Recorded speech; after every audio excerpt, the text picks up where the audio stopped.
Buenos días a todos y bienvenidos a esta novena jornada del Foro Mesías de la Cátedra de Ciberseguridad y Ciberinteligencia para la Exportación. Para nosotros es un privilegio poder recibiros hoy aquí en la jornada denominada Ciberreputación, cómo proteger la marca frente a los ataques recibidos por medios cibernéticos. Hoy, 22 de febrero del 2023, perdonad, empezamos la jornada precisamente agradeciendo la participación y la colaboración tan eh, maravillosa que nos está dando la Universidad Carlos III, y empiezo presentando, para que pueda hacer la inauguración del evento, a doña Esperanza Castellanos. Ella es codirectora del Máster en Comercio Exterior y directora del Departamento de Derecho Social de la Universidad. Esperanza es doctora en Derecho, catedrática de Derecho Internacional Privado y directora del Máster en Comercio Exterior en la Universidad Carlos III de Madrid en sus 24 ediciones. En ella se desarrolla a nivel académico y práctico el estudio de los negocios internacionales. Esperanza es también directora del Departamento de Derecho Social e Internacional y directora del grupo Accursio Carlos III sobre el estudio y difusión del Derecho Internacional Privado. Es académica correspondiente de la Real Academia de Jurisprudencia y Legislación, así como autora de numerosas monografías. Esperanza, muchísimas gracias por recibirnos y será un placer que puedas inaugurar la jornada. Bueno, muchísimas gracias por estas bonitas palabras. Para mí, buenos días a todos y a todas. Es un placer para mí y un privilegio que tanto José María Cubillo como Juan Cornago nos hayan hecho partícipes de esta jornada y nos hayan pedido participar y celebrar esta, esta jornada, que creo que además tiene un gran éxito, por lo que ha dicho, más de 400 inscritos. Eso es todo un logro en los tiempos que corren, pues que nos han participado de celebrar esta jornada en esta universidad, la Universidad Carlos III de Madrid, que además refleja mucho de los principios y de los pilares en los que se basa el foro, el Instituto Mesías, creado por José María Cubillo en el año 2013, que es la internacionalización de las empresas, los negocios internacionales. La UC3M es una universidad, la Universidad Carlos III de Madrid, que está al servicio de la internacionalización de las empresas para ayudar a paliar los riesgos comerciales a las empresas españolas que pretenden internacionalizarse. Se apoya a través de todos los modelos de negocio, no solamente con dando información, asesoramiento legal, político, económico, técnico, sino también en la formación, ¿no? Para evitar todos los fallos que luego tienen, los fallos de mercado cuando las empresas quieren invertir en el extranjero y no tienen información, porque la falta de información a veces puede poner en peligro toda la internacionalización de las empresas. El reflejo más palpable de todo esto es el Máster de Comercio Exterior, como tú muy bien has dicho, con el que llevamos ya 24 años autofinanciándonos sin ayudas, simplemente, digamos, por el éxito, ¿no?, académico y práctico del máster, que tú has explicado muy bien. Es un máster que siempre se dice en la universidad que no hay mejor práctica que una buena teoría, pues se explica una buena parte teórica para que luego puedan poner en funcionamiento esta internacionalización de las empresas. Con lo cual, para nosotros es un placer que hayáis escogido esta universidad en la novena jornada para celebrar nuestra jornada. El Instituto Mesías, por la información que he visto, pues nace con la misión de monitorizar y de formar de forma íntegra el estado y la evolución de la marca España en todas sus dimensiones y formular recomendaciones estratégicas para reforzar su posicionamiento competitivo. Se impulsó al principio por el Ministerio de Asuntos Exteriores, la Unión Europea y de Cooperación de Gobierno de España. Se crea por el profesor José María Cubillo, que de nuevo agradezco que estemos aquí en el 2013, y he visto que participan más de 38 universidades y escuelas de negocio, con lo cual, gratis et amor, es decir, integrado por investigadores que nos gusta, ¿no?, la internacionalización y todo lo que se refiere a la ciberseguridad y a la ciberinteligencia. Y en el marco de este instituto, pues se crea esta novena jornada, que como ya ha dicho Juan, se titula la ciberreputación, cómo proteger la marca frente a los ataques recibidos por medios cibernéticos, y pretende ayudar a las pymes nacionales en el conocimiento de las diferentes recomendaciones y estrategias en materia de cuidado de reputación de la marca que deben conocer y poner en práctica. ¿Qué se va a analizar en la jornada? Brevemente, bueno, pues vamos a analizar los daños reputacionales a los que se enfrentan las empresas y sus marcas como consecuencia de esos ciberataques y los ataques a la marca a través de medios cibernéticos.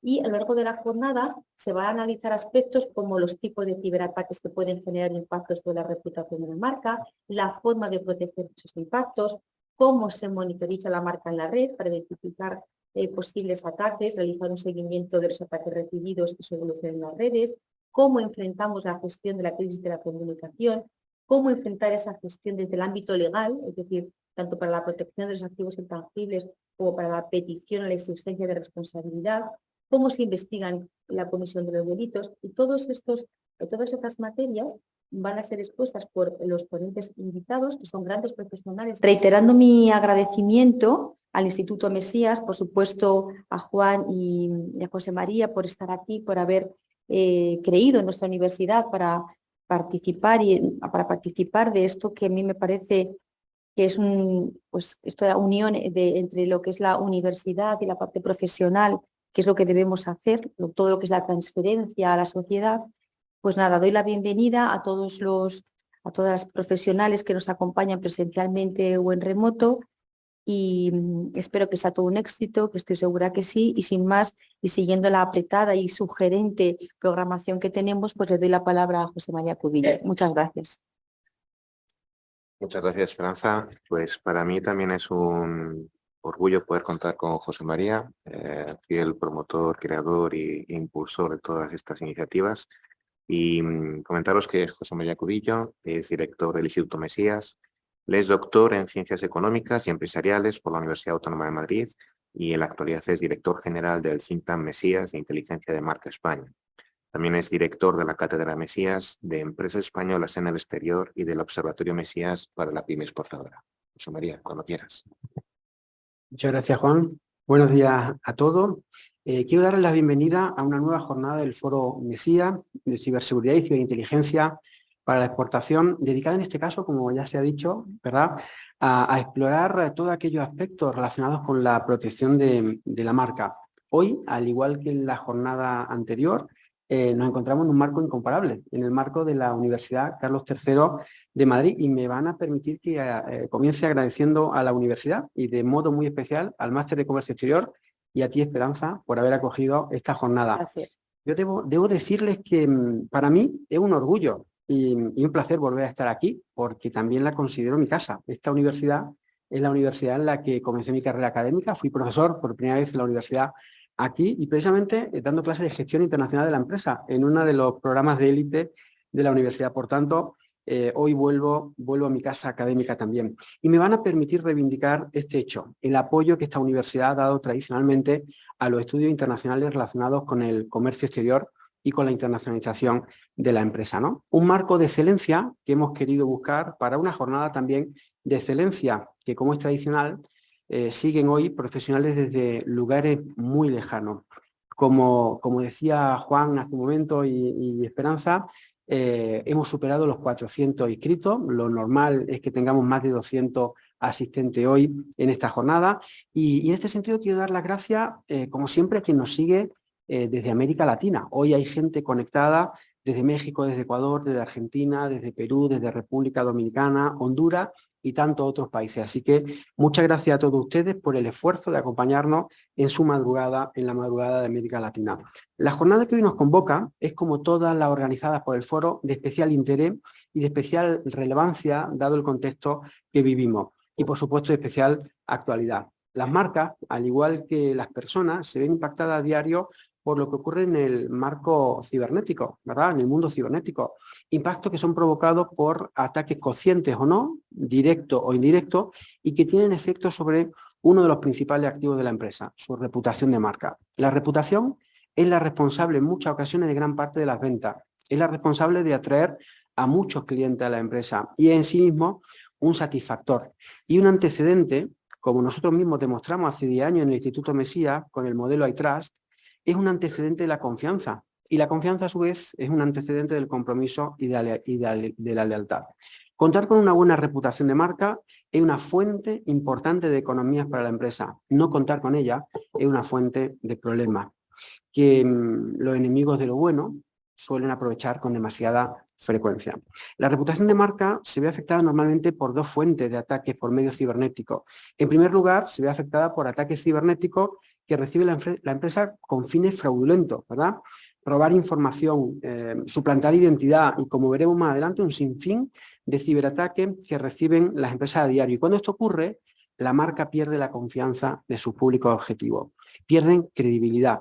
Ante la duda de que la empresa sea capaz de mantener a salvo los datos de los clientes y de hecho, a los propios clientes.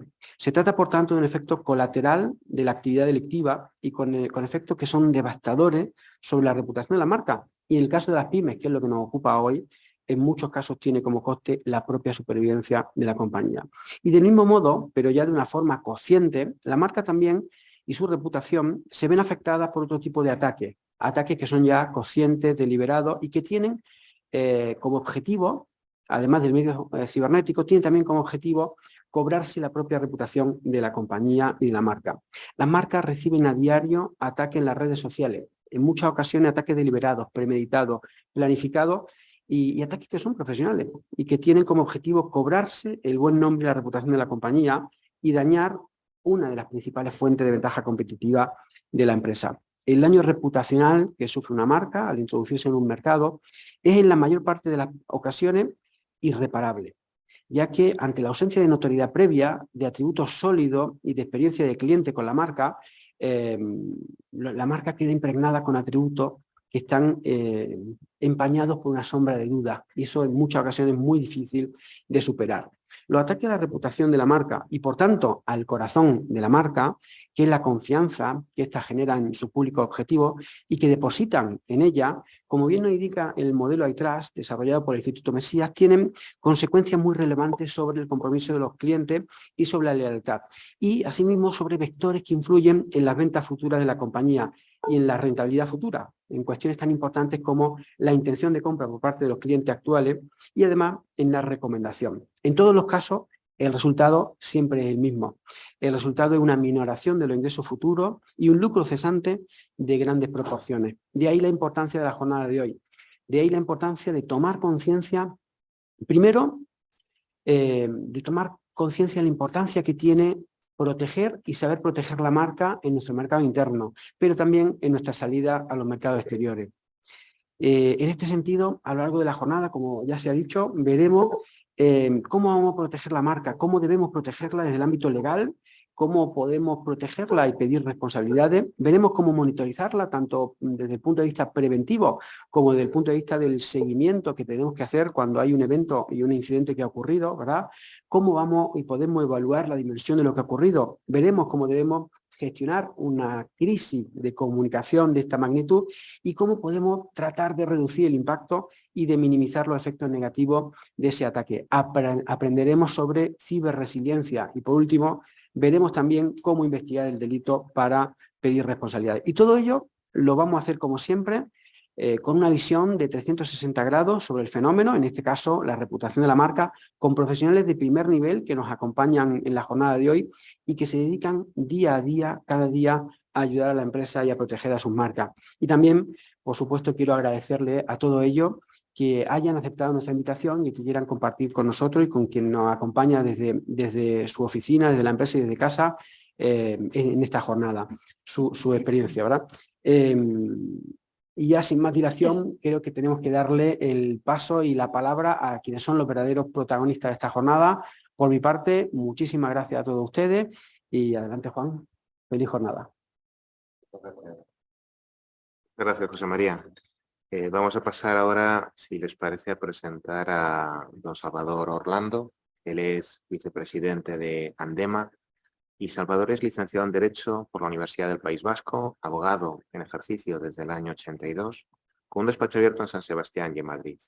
Es vicepresidente de Andema, así como autor y ponente en revistas y foros especializados. Profesor de la UPV, impartiendo cursos de formación para posgraduados, Colegio de Abogados de San Sebastián y otras instituciones públicas y privadas. Salvador es socio y consejero de sociedades que desarrollan su actividad en el ámbito jurídico, protección de datos y salud física y mental. Salvador, es un placer tenerte aquí con nosotros y, por favor, Pues nada, muchas gracias al Foro Mesías y a la universidad por darme la oportunidad de estar en esta mesa. Agradecer a los participantes, a los que están aquí y a los que están online. Y brevísimamente explicar que Santema Andema es la Asociación de Defensa de la Marca, es una asociación sin ánimo de lucro que tiene 34 años de vida, que en estos momentos integra a 80 empresas nacionales e internacionales y que desarrolla una función de intensificar la voz de las marcas en defensa de lo que son sus activos más importantes. Hablamos de marcas, pero detrás de las marcas hay empresas y en definitiva lo que hacemos es defender a las empresas de la competencia desleal de empresas que llegan a lo mismo sin esfuerzo y sin trabajo. La labor fundamental que realiza Andema es una labor de lobby, una labor ante las instituciones para, insisto, intensificar la voz de las marcas, conseguir mejoras legislativas y propiciar un mejor estado de protección de las marcas. Llevamos muchos años en ello y los esfuerzos realizados han merecido la pena. Para esta jornada, nuestra presencia es relevante porque lo que sí vemos, y las estadísticas de la oficina de la EWIPO, de la Oficina Europea de Marcas, y un informe reciente de la OCDE del año, el último, el de marzo de 2022, lo reflejan. La mayoría de las infracciones actualmente que se realizan contra las marcas se producen en el mercado online. Y si nos referimos ya a las mercancías peligrosas para la salud, y me refiero a medicamentos, a juguetes, a piezas de vehículos o a farmacias online, muy en boga en los últimos tiempos, esto viene a suponer aproximadamente el 60% de las incautaciones realizadas. De esas incautaciones, el 46% pertenecen a cosméticos y productos farmacéuticos, en prendas de ropa el 18%, juguetes y juegos el 17% y piezas de repuesto para automóviles el 8%. La procedencia de estas mercancías falsificadas en su gran mayoría es de China, el 55% de las incautaciones aduaneras mundiales, y de Hong Kong el 19%. Y el país de destino en Europa, el principal, por lo menos, si no es el principal, si es en el que más incautaciones se realizan, es Alemania, con el 47% de las incautaciones aduaneras mundiales, y seguido de países como Bélgica, Dinamarca, Italia, España y Austria. También les tengo que decir que el número de las incautaciones realizadas por las aduanas no refleja la magnitud del problema. En los últimos años iba descendiendo muchísimo, y la agencia española, la de la Hacienda, que es la responsable de ello, lo reconoce en sus estadísticas, también las entidades europeas, y ello contrasta con un aumento significativo de presencia de falsificaciones en el mercado. Hay que ser mucho más eficaces. Pero el fenómeno online, y de ahí lo interesante de esta jornada, es lo que en estos momentos más preocupa a las empresas que defienden sus activos intangibles. Por eso creo que será de utilidad para todos los que escuchemos aquí. Gracias. Gracias, Salvador. Y si les parece, lo que vamos a hacer ya es agradeceros la presencia. Esperanza, y por favor. Ahora sin más damos por inauguradas las jornadas y damos efectivamente paso a los auténticos protagonistas, que son, ¿no?, nuestros ponentes. Muchas gracias a todos. Muchas gracias, Esperanza. Bien, lo que voy a hacer es, por favor, llamar para las personas que están aquí, que no se conecten por fuera, que puedan ir subiendo a la mesa. Y yo voy a empezar simplemente haciendo un pequeño recordatorio de dónde está ahora mismo España en el ámbito del ciberespacio o de la cibercriminalidad. Deciros que hace un par de semanas, el propio Ministerio del Interior aportó una noticia diciendo que 1 de cada 5 ciberdelitos ya se estaban produciendo en la red. 1 de cada 5 ciberdelitos supone más de 375.000 ciberdelitos producidos en España. La mayor parte de esos ciberdelitos se producen a través de fraudes y de estafas, y muchos de ellos tienen que ver directamente con la reputación de las marcas. Hace poco comentábamos en otro foro que precisamente a través del phishing, que es el medio más utilizado por los cibercriminales, se estaba procediendo a la realización de enormes campañas que afectaban al activo más importante de las organizaciones, que es precisamente su reputación, ¿vale? Su reputación digital está siendo uno de los activos que más importante debemos de proteger, no solo por toda la guerra o todas las afectaciones que está habiendo a las empresas, sino además también por que destruye todo lo que es la imagen corporativa de las organizaciones. Y precisamente en la protección de esta imagen corporativa es donde vamos a poder centrarnos hoy gracias a 5 presentaciones, 5 ponencias que nos van a permitir ahondar un poquito más en lo que es las buenas prácticas que necesitamos todos para proteger nuestras organizaciones. Sin más, tengo el placer de presentarles la primera ponencia. La primera ponencia hablará sobre el ataque a las marcas por medios cibernéticos y tengo el placer de presentar a Juan Carlos García. Juan Carlos García es SOC Manager and Country Manager Spain de Sophistic Cybersecurity. Juan Carlos es ingeniero informático, tiene un máster en sistemas inteligentes y es doctor en robótica por la Universidad Jaime I, donde trabaja como investigador. Desde su entrada en Sophistic Cybersecurity, el área de ciberseguridad de 480, ha desarrollado trabajos como analista y consultor de ciberseguridad, así como dirección de proyectos. Actualmente es SOC Manager en Country Manager en Sophistic y desde allí coordina la gestión de amenazas del Centro de Respuesta a Incidentes desde España con su contraparte en LATAM. Dirige el área de ciberseguridad desde la sede en España. Juan Carlos nos va a hablar una ponencia titulada Ciberataques e impacto a marca, y en su ponencia nos va a contar la actualidad de cómo vemos que está aumentando los ciberataques en cualquier tipo de organismo, ya sea público o privado, los daños que suelen producirse, que no son solo económicos, como hemos comentado, sino que también hay otros factores como la imagen, la reputación de marca o la confianza en los clientes. Muchas empresas obvian, por desgracia, estos dos últimos aspectos y cómo deben de gestionar las crisis, sin saber realmente la gran relevancia que poseen. Juan Carlos, es un placer tenerte con nosotros y a tu disposición. Hola, muy buenos días. Pues muchísimas gracias a vosotros, al foro, a la Universidad Carlos III por dar la acogida a esta nueva jornada y a todos los asistentes que tanto presencialmente como online, pues pueden participar de este evento. Voy a compartir pantalla y ya entramos en materia. Ciberseguridad e impacto a la marca.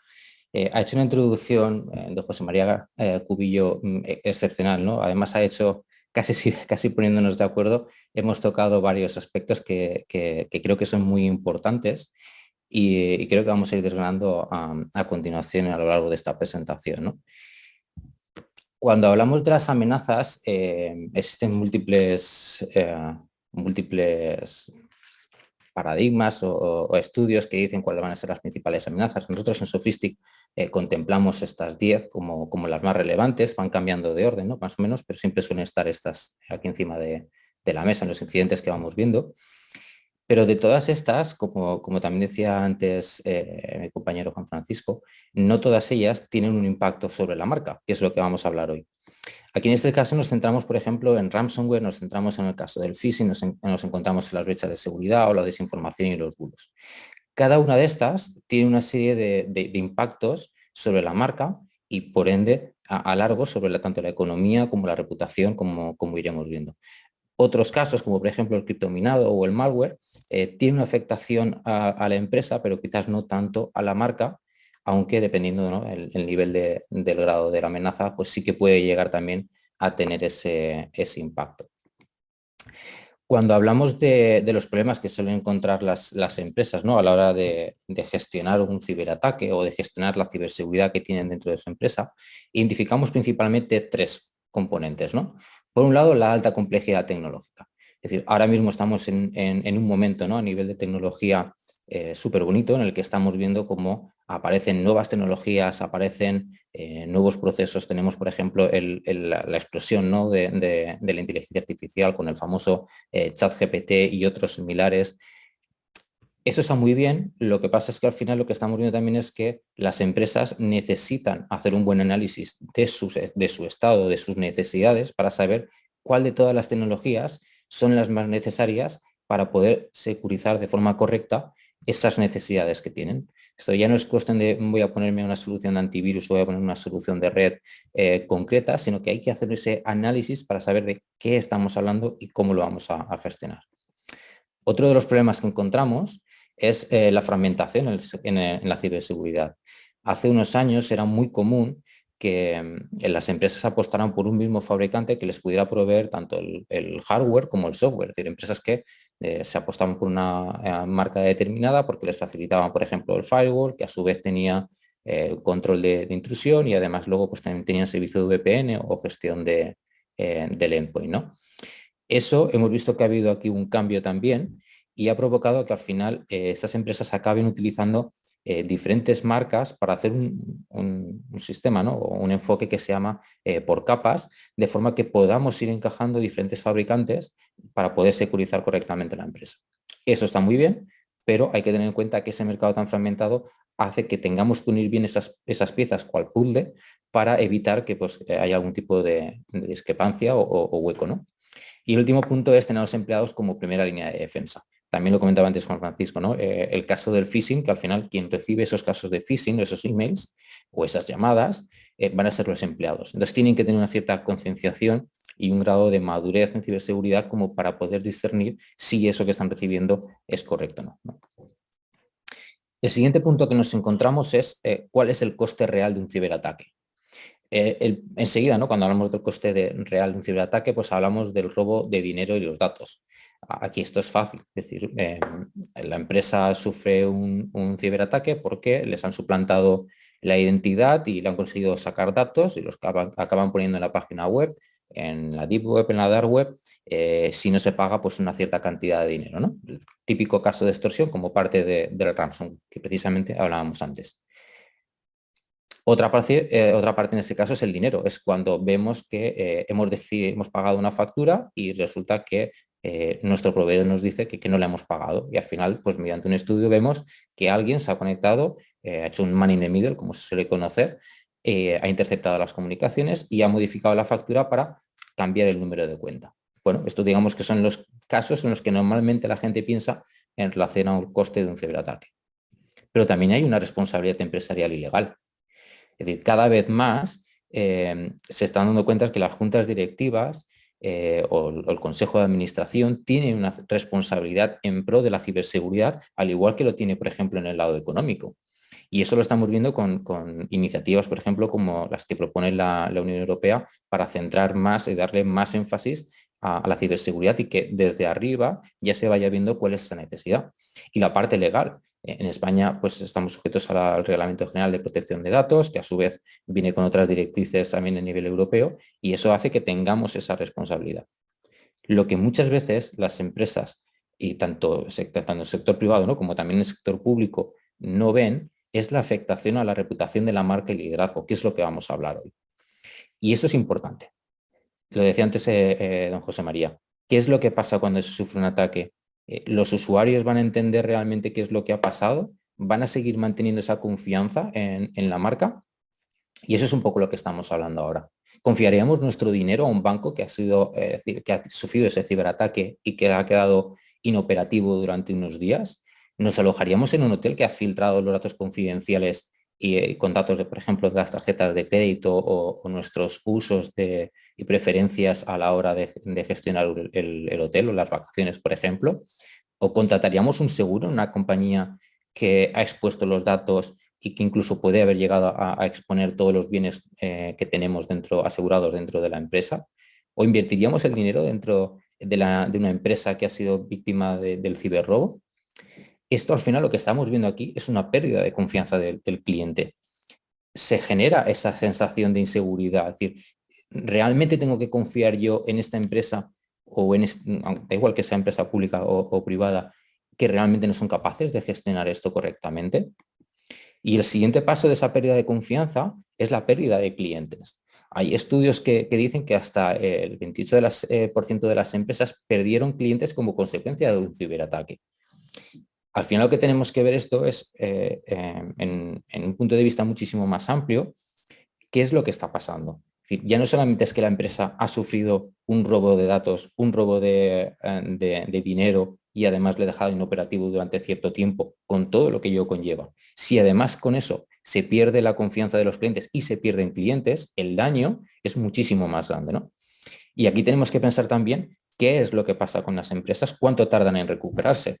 Si más o menos, ¿no?, según ese estudio dice que el 38% de las empresas tardan más o menos una semana en recuperarse, un 34% entre 1 y 2 semanas y más de un 15% más de 2 semanas, tenemos que pensar realmente cuál es el impacto, porque a medida que va pasando el tiempo, esos clientes van a tener menos confianza y hay más probabilidades que salgan los clientes de esa empresa que ha sufrido el ciberataque, ¿no? Con lo cual aquí es muy importante también pensar, como hablaremos luego, de esa gestión de la crisis.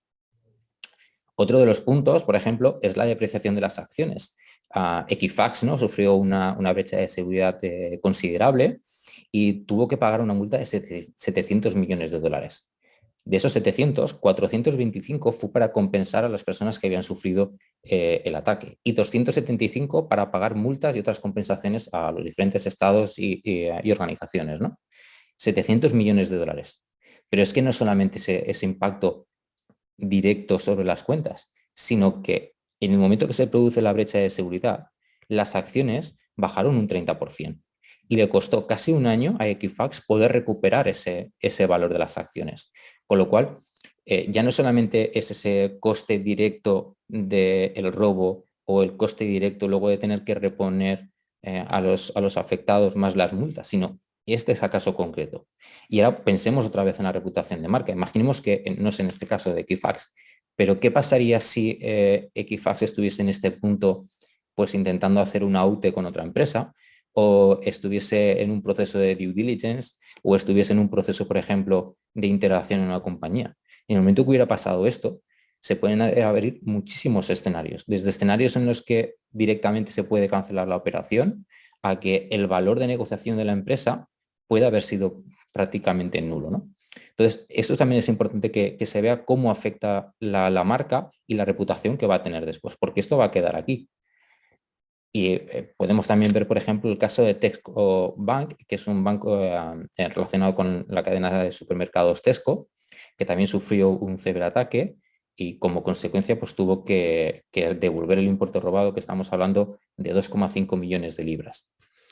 No solamente tuvo ese problema, también tuvo el problema de la valoración en Brand Index, que es un índice también de reputación, similar al iTrust de Foro Mesías.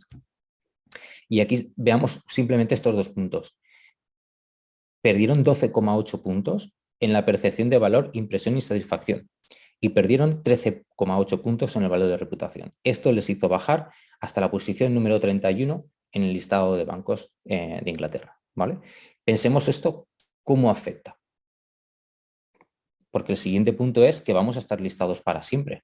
Existen páginas web en las que van listando todas las empresas que han sufrido un ciberataque. Con lo cual, de una manera u otra, se va a ver afectada la reputación. Vamos a tener que estar pensando siempre en esta empresa no fue aquella que sufrió ese ciberataque. ¿Habrán sabido gestionar correctamente los datos ahora? Voy a seguir dándoles esta opción. Pero luego, desde el lado de la gestión de la ciberseguridad dentro de las empresas, también vamos a tener que analizar qué tipo de contraseñas han filtrado, cuál es el uso que están haciendo mis empleados de esos emails corporativos. Al final, todo esto va generando un problema que se va haciendo poco a poco una bola de nieve, ¿no?, más grande, y sobre todo al final es qué tipo de sensación vamos a dar de cara al público. Por ir acabando y no exceder el tiempo, al final cuando se produce un ciberataque, se suele decir que hay que hacer una gestión de la crisis. Y cuando hablamos de la gestión de la crisis tenemos que pensar en diversos puntos, ¿no? El primero es hacer una reacción rápida y eficiente.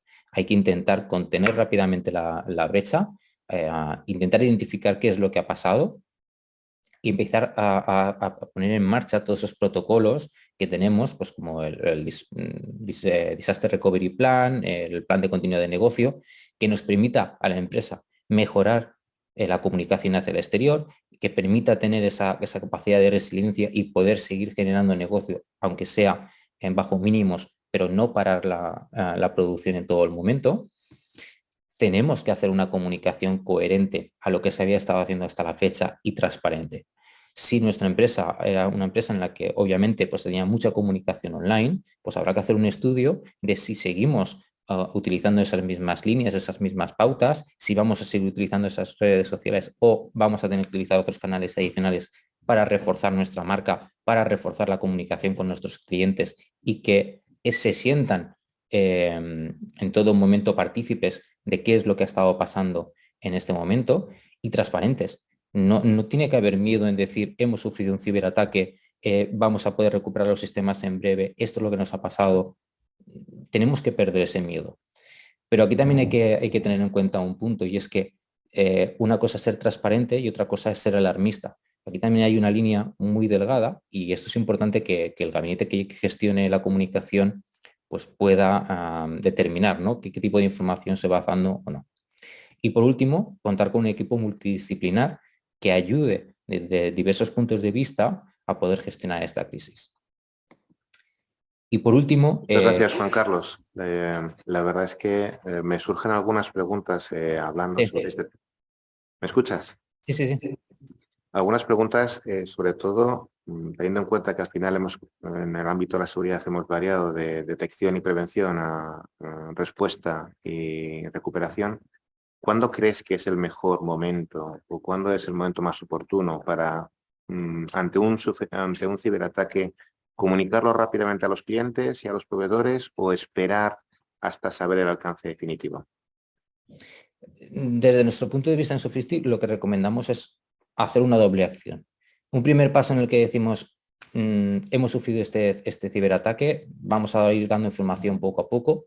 Ya damos una cierta información a los usuarios para que sepan que si ha habido algún tipo de disrupción, qué es lo que está pasando, pero intentar avanzar rápidamente con el análisis forense, ¿no? O sea, identificar qué es lo que ha pasado y a partir de ahí ir dando la información de forma pausada, pero constante, ¿vale? Como decíamos antes, tiene que ser una comunicación coherente con nuestra comunicación es previa y de forma transparente. Y, Juan Carlos, ¿cómo crees que debería de ser el equipo de gestión ante una crisis? ¿El equipo de primera respuesta o intervención o el equipo de estrategia de gestión de la crisis?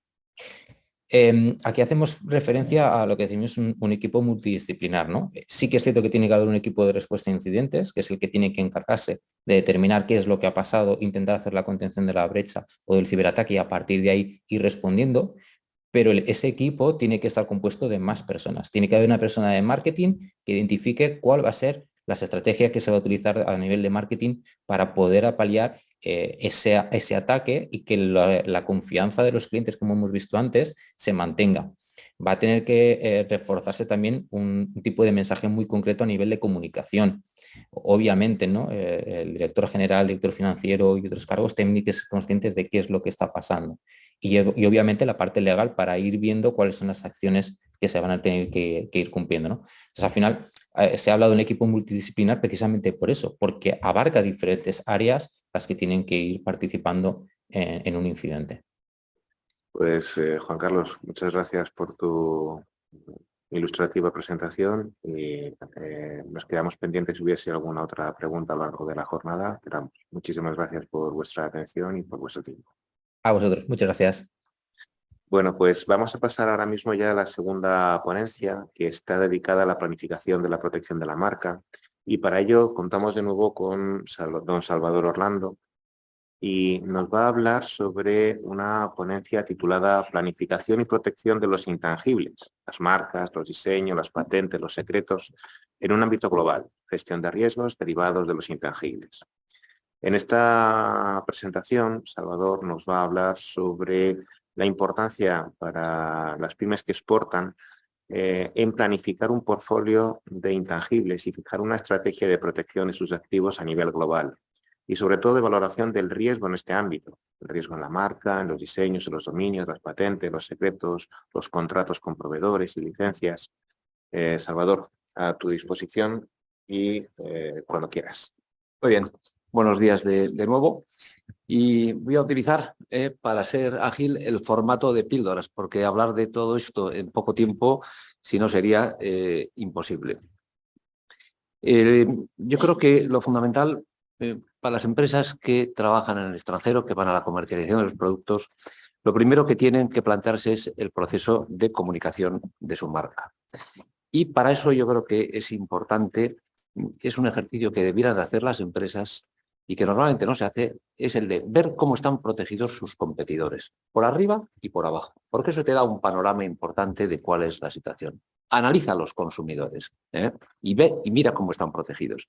Y lo segundo, a partir de eso, creo que es importante fijar la estrategia a seguir en materia de intangibles y para eso es necesario que las empresas tengan preparado un plan estratégico de mayor o menor entidad, dependiendo del tamaño de la empresa, que lo deberán hacer con los departamentos encargados de marketing en cada una de las compañías.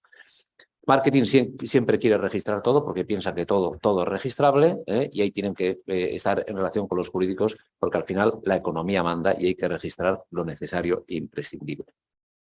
Y con eso llegamos a plantearnos las siguientes preguntas. Primero, ¿cómo nos protegemos? Para muchísimas empresas, su principal activo son los intangibles. Y yo creo que lo primero que hay que tener es un poquito de información y acceder a las bases de datos de acceso público.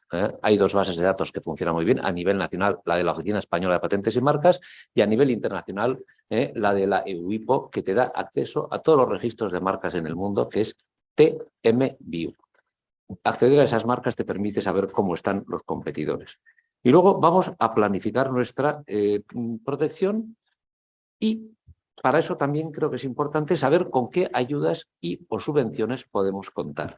En estos momentos, accediendo a la página de la UIPO, de la Oficina de Marca Comunitaria, veremos que está en funcionamiento desde el 23 de enero de 2023 un programa de ayudas importantísimo para el registro de marcas y de dibujos y modelos.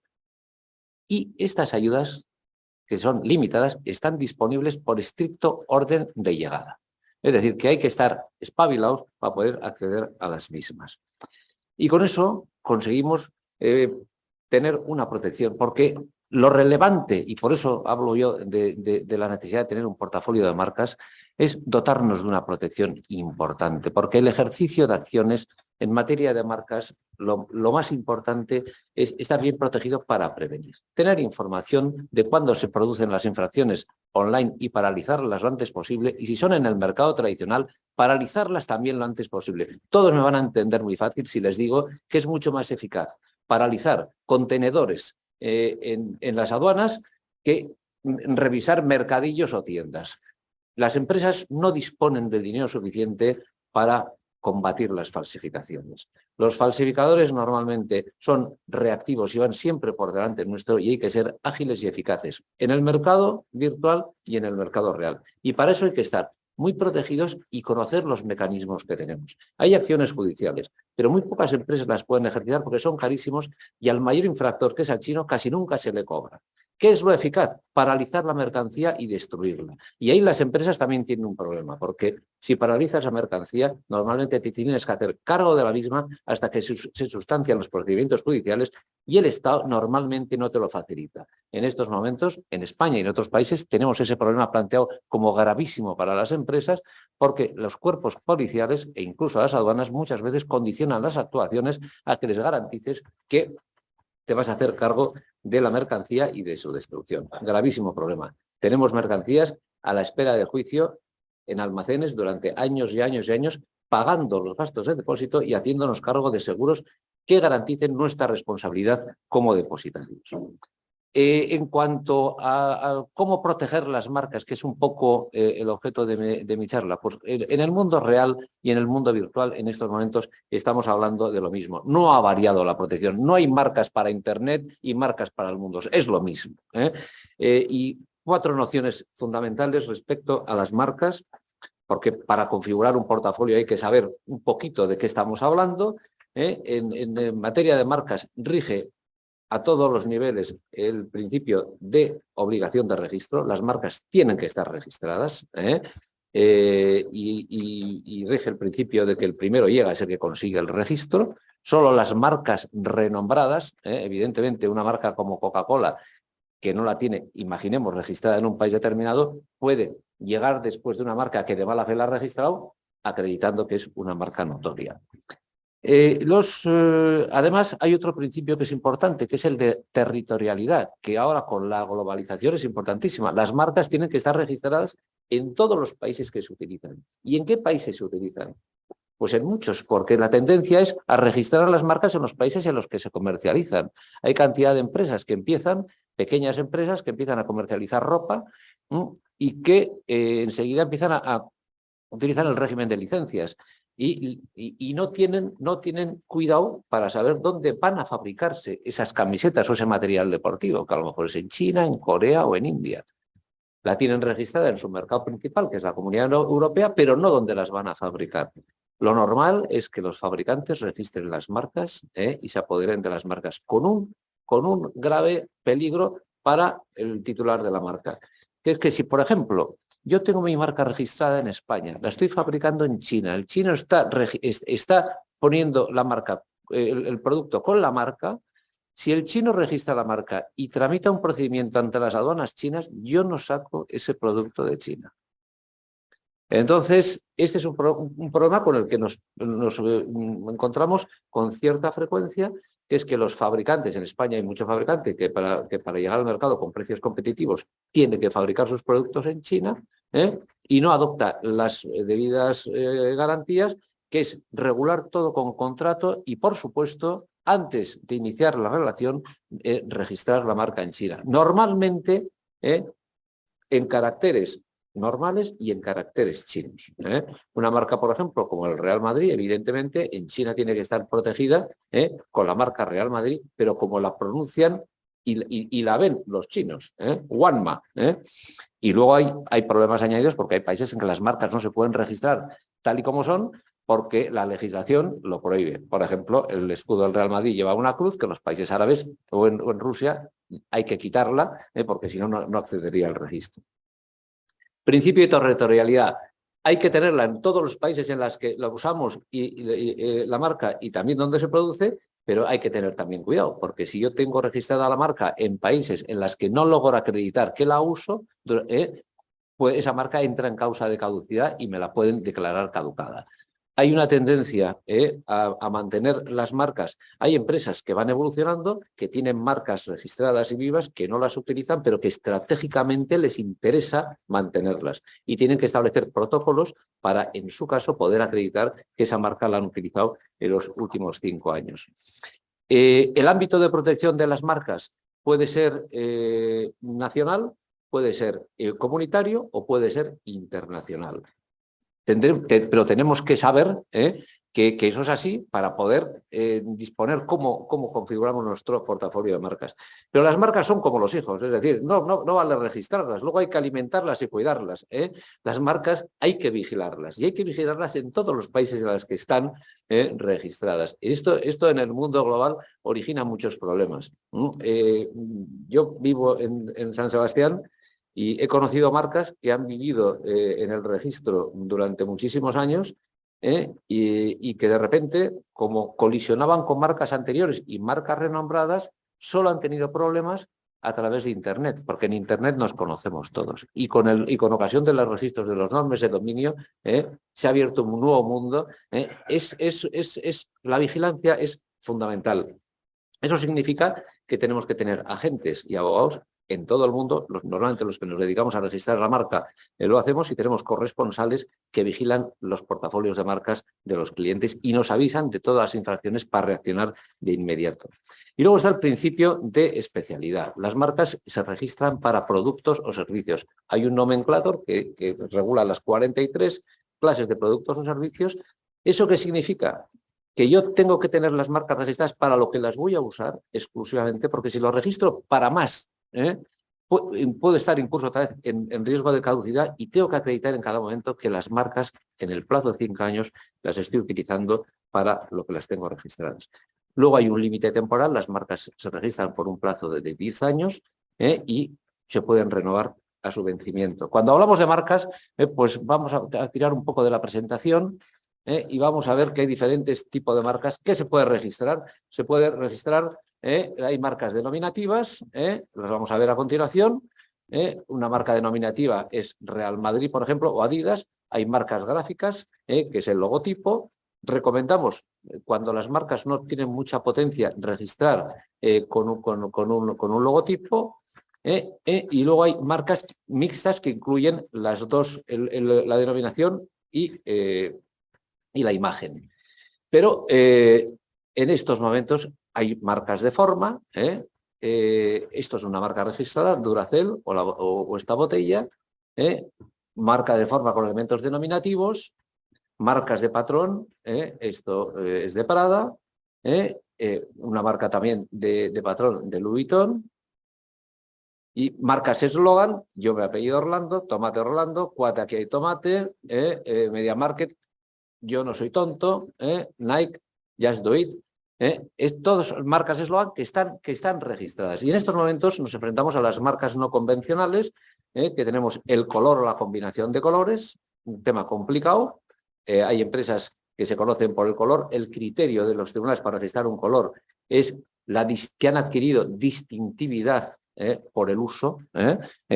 Por ejemplo, Milka tiene registrado el color lila, Ferrari tiene registrado el color rojo. La combinación de colores también se registra. Hay marcas que la combinación, el gris y el azul, de Red Bull, por ejemplo, una marca problemática para en estos momentos el boom está con las marcas olfativas. Todos los que estamos aquí, si alguien piensa en un Ferrari, piensa que el Ferrari tiene la marca registrada. La primera marca sonora que se registró fue la marca de Harley Davidson.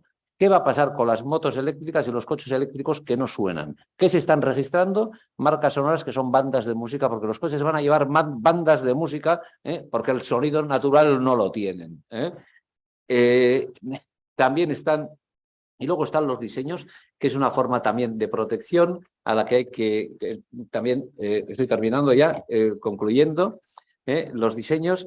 Y luego registrables también, en la base es Design View, en la que se pueden consultar, tienen un plazo de duración un poquito menor. Y luego las empresas cuentan como alternativa con la propiedad intelectual, que hay países como China, en la que recomendamos hacerla también, y los secretos comerciales. Cuando una empresa no tiene invenciones, no tiene patentes, no tiene modelos de utilidad, lo que tiene que hacer es registrar sus secretos. Los secretos, todas las empresas están acostumbradas a firmar NDAs, que son contratos de confidencialidad. Eso supone que la empresa tiene los secretos protegidos, pero la mayoría de los NDA que se firman son vacíos de contenido, porque la mayoría o buena parte de las empresas no tienen implantados procesos de protección de secretos, ni nadie sabe realmente lo que es secretos, ni hay un responsable de secretos, ni un protocolo de secretos. Y yo creo que con esto, que son unas píldoras que ya me he pasado un poquito el tiempo, doy por concluida mi intervención y quedo abierto a las preguntas que me puedan hacer. Pues muchas gracias, Salvador, por la interesantísima presentación. Y sí, teníamos apuntadas aquí algunas preguntas, sobre todo el hecho de por qué se da tanta importancia a la planificación del portfolio de intangibles. Pues porque eso es lo que nos permite tener orientada nuestra defensa, minorando los gastos. Es decir, lo que no se puede hacer es que es algo muy típico en un país como España, sin tradición en materia marcaria. Aquí hemos nacido, la gente va reaccionando normalmente a base de problemas. No hay casi nunca planificación.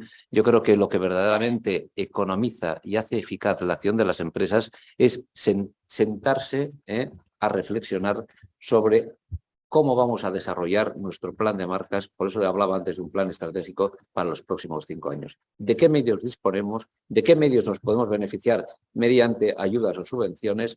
En España hay algunas zonas en las que funciona un régimen que es terriblemente eficaz, que es el de Patent Box. En estos momentos está en algunas en vigor y en otros no está en vigor, que permite tener una serie de incentivos fiscales sobre el gasto y la inversión que se realiza en marcas y patentes. Y si no tienes un portafolio y una planificación, eso resulta imposible, ¿no? Y relacionado con ese tema, ¿por qué no se vincula al final toda esta planificación para que se facilite la obtención de ayudas y subvenciones? Pues un poco por lo mismo, porque ahora en esta última ayuda, anualmente la Unidad Europea dota un fondo importante para ayudas y no todos los años se consume. El que dotó el año pasado la Oficina Española de Patentes y Marcas, yo creo que se cubrió solo el 40%, es decir, se consumieron solo el 40% de las subvenciones. Pues porque muchas veces las empresas no llegan, no tienen conocimiento de la existencia de las subvenciones y luego porque hay un plazo para solicitarlas y unos requisitos. Y normalmente, si no tienes establecido un plan estratégico y no sabes dónde quieres ir, pues normalmente no sabes ni lo que tienes que pedir. Entonces yo creo que lo que es importante es saber situarse y tener bien. Yo desde luego, como consecuencia de mi charla, si logro comunicar a las compañías que nos están oyendo de la importancia de tener un plan estratégico de intangibles, me quedaría contento. Oye, Salvador, y una última pregunta. ¿Cómo ves el futuro en esta materia? Yo creo que nos hemos puesto las pilas como consecuencia de la crisis generada con la COVID, en la que hemos sido conscientes de que hay muchísimos flancos débiles en la protección de las marcas y en general de los activos de propiedad industrial de las compañías. Yo creo que jornadas como esta contribuyen a difundir la importancia de estar bien protegido y yo creo que hay que concienciarse. Desde Andema, esa es una labor importante que hacemos, la de formación, formación para las empresas y formación también para las instituciones. Porque en muchas ocasiones en las propias empresas se le da poca importancia. Hay pocas empresas que tienen activado en contabilidad los activos de propiedad industrial. La mayoría, y sin embargo, la mayoría de los equipos de fútbol, en estos momentos no voy a citar ninguno, pero en estos momentos la mayoría de los equipos de fútbol que encuentran dificultades las resuelven dando en hipoteca sus activos de propiedad. Las marcas se pueden dar en garantía. Hay marcas que todos pensamos aquí que no tenemos ninguna duda que valen más. Yo conozco empresas, Levi's, cuando pasó de ser el pantalón de los hijos al pantalón de los padres y tuvo que reconsiderar toda su estrategia comercial, pidió un crédito a la banca de 1.500 millones de dólares y como única garantía dio sus marcas. Entonces yo creo que es un tema que tiene su gran valor. Salvador, muchísimas gracias por tu asistencia y ha sido muy interesante. Bien, vamos a pasar ahora ya a presentar nuestra tercera presentación, que va a versar sobre la protección o la delimitación de la responsabilidad en la marca. Para ello contamos con la asistencia de don Rafael Jimeno Bayón. Él es abogado especialista en protección de marca online y director de reputación online legal. Rafael es abogado, profesor del Máster de Derecho de la Universidad de Barcelona en protección digital, director de reputación online legal, que es un despacho especializado en protección de marca y escucha activa. Sus servicios se centran en la eliminación, monitorización y gestión de contenidos digitales en Internet. Rafael nos va a hablar sobre una presentación que tiene como título «Cómo proteger la marca de forma online en la exportación». Y para ello nos hablará sobre las fases de la planificación de la marca previa a la exportación, qué buscador, qué dominio, qué redes sociales.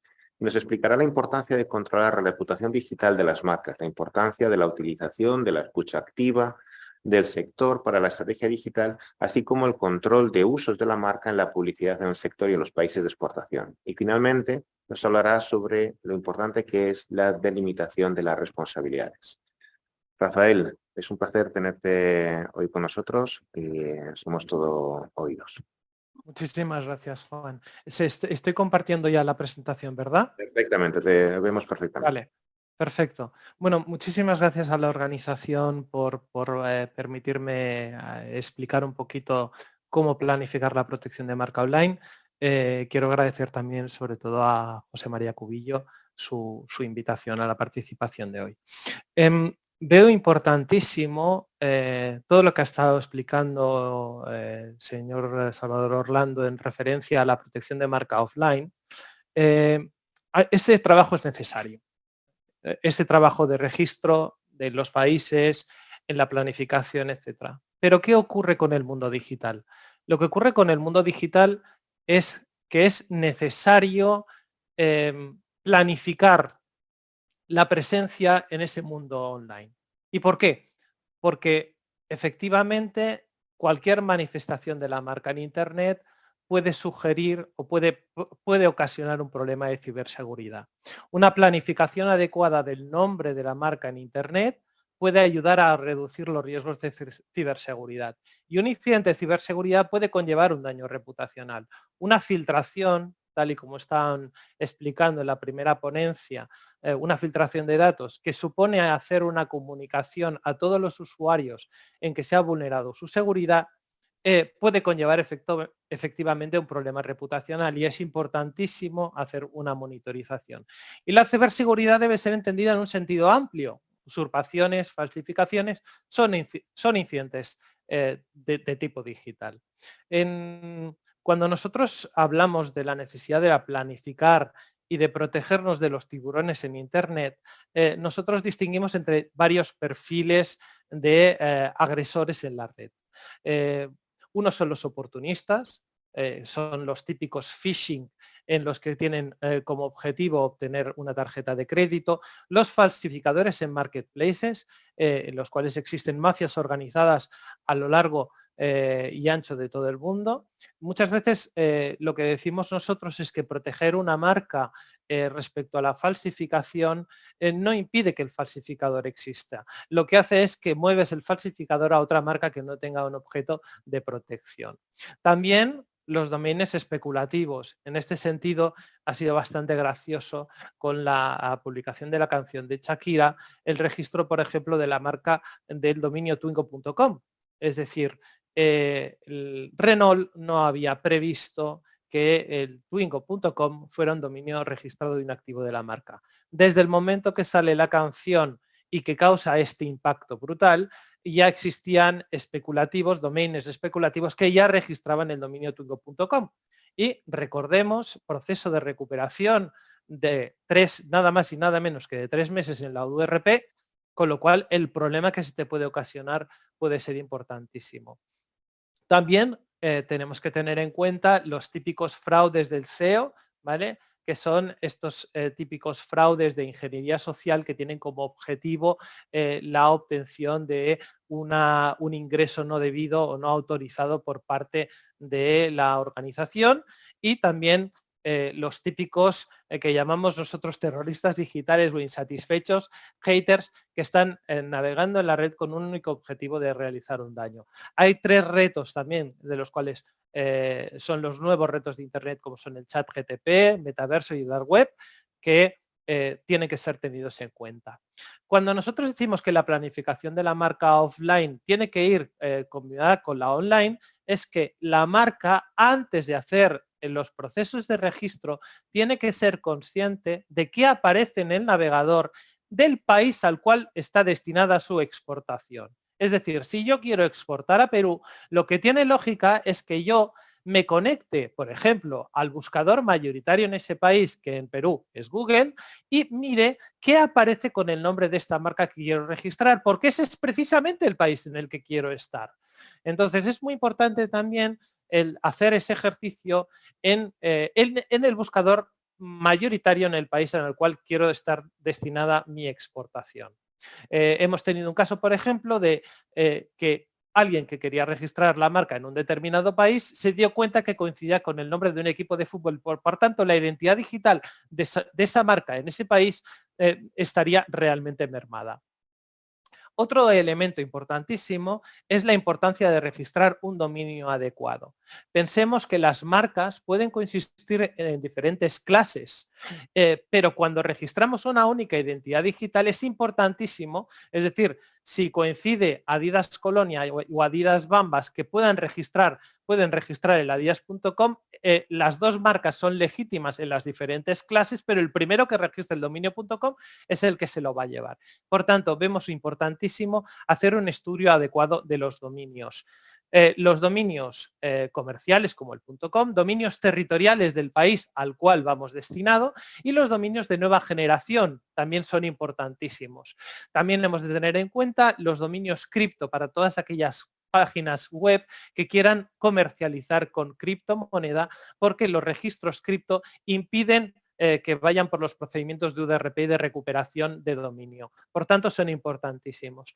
También son muy importantes hacer un preregistro masivo en las redes sociales. Es decir, aunque no vayas a utilizar una determinada red social, como por ejemplo TikTok, es importantísimo que registres el nombre allí, porque otro que legítimamente tenga la marca en otro país puede registrar tu mismo nombre con la red social. Por tanto, rige el criterio de el que primero registres el primero que se lo lleva. Ejemplos de problemáticas de registro ha sido el partido de Vox, por ejemplo, con su perfil en Twitter, porque Vox ya estaba registrado por parte de un tercero, con lo cual le impedía a Vox tener este canal social. En relación a la reputación, es importantísimo, tal y como hemos dicho, la monitorización para controlar las menciones en Internet. Lo que se utilizan son herramientas de monitorización semántica que lo que hacen es detectar todo aquel contenido que se menciona en Internet con el nombre de la marca. Es muy importante monitorizar la marca en todo aquello que está fuera de tu red social, es decir, todo lo que tengas dentro de tu red de control lo vas a tener, pero todo lo que aparezca con el nombre de tu marca fuera de tu red social es necesario que se utilicen estas herramientas de monitorización semántica. También es muy importante no solo utilizar herramientas de monitorización semántica, sino también monitorizar y hacer una escucha del propio sector. Si tú eres, por ejemplo, tienes una clínica y te interesa saber quién habla de la rinoplastia o cualquiera de tus servicios de la clínica, sería interesante hacer una escucha activa en Internet, es decir, utilizar las mismas herramientas que te sirven para la reputación para detectar cualquier mención que haga a la referencia al objetivo comercial que tú tienes. Por tanto, puedes saber quién habla de rinoplastia en lenguaje español, en lenguaje inglés, en los diferentes países a los cuales pretendes exportar tu producto y te puede ser una fuente importantísima de información para estrategia digital. Lo mismo en relación a valorar el impacto, la influencia que tienen las menciones tanto de tu propia marca como del sector, que te ayudan a identificar todos los influencers importantísimos. Y lo mismo respecto a la competencia. Hay marcas que nos piden exclusivamente monitorizar a todo aquel que esté haciendo referencia a su objeto comercial y nos permite así delimitar el número de menciones que tienen, cuáles son los que se posicionan principalmente en el mercado, etc. También consideramos muy importante la monitorización de los anuncios porque te permite identificar a todos aquellos que están utilizando tu marca en Internet y valorar la acción posible por aprovechamiento de la reputación. También lo mismo respecto a la publicidad, utilizar herramientas que te permiten identificar quién está vendiendo el producto que tú quieres exportar en ese país. Por ejemplo, en este ejemplo de calzado sostenible, te permitiría saber todos los anunciantes que están utilizando esta denominación en los países en los cuales pretenden exportar este producto, ¿vale? Y te permite identificar todos aquellos influyentes. Consideramos también, en cuanto a la delimitación de las responsabilidades, la importancia de analizar ante cualquier tipo de agresión, quién es el autor, quién es el webmaster, quién es el registrante del dominio, si hay un proxy, cuál es el buscador, cuál es el hosting, para ver de delimitar las responsabilidades en cada uno de los casos. Es un trabajo, es un ejercicio muy delimitado en el que se tiene que ver cuáles son los sujetos que intervienen en la agresión digital, en su caso, o en la falsificación o en la usurpación, y ver cuál es el más adecuado para ser requerido y retirar el contenido digital. Me ha parecido muy interesante las comparaciones o las intervenciones que dices en lo importante que es convertir Internet como una fuente de información. Además, como una fuente de información que es fundamental para definir la capacidad estratégica o de inteligencia de una organización. ¿Consideras tú que Internet es una fuente de información fundamental? Tal y como decíamos, creo que hay un potencial en la red que está siendo infrautilizado por parte de las empresas. Creemos que la utilización de determinadas herramientas de inteligencia abierta te permite ayudarte mejor a rentabilizar tu estrategia digital. Es decir, tú puedes planificar una presencia en medios sociales con una determinada planificación. Podemos realizar también un estudio SEM de las palabras para que se posicionen en el buscador, pero a nosotros nos parece clave, y de hecho muchas empresas nos lo piden, el dar información no solo de tu marca, sino del sector, porque esto te ayuda a nutrir tu estrategia y a diseñar mejor y a rentabilizar mejor tu estrategia digital. Entonces sí, creo que realmente Internet es una fuente de información en la cual deberíamos explotarlas todos para mejorar nuestra rentabilidad y mejorar nuestra planificación en la exportación.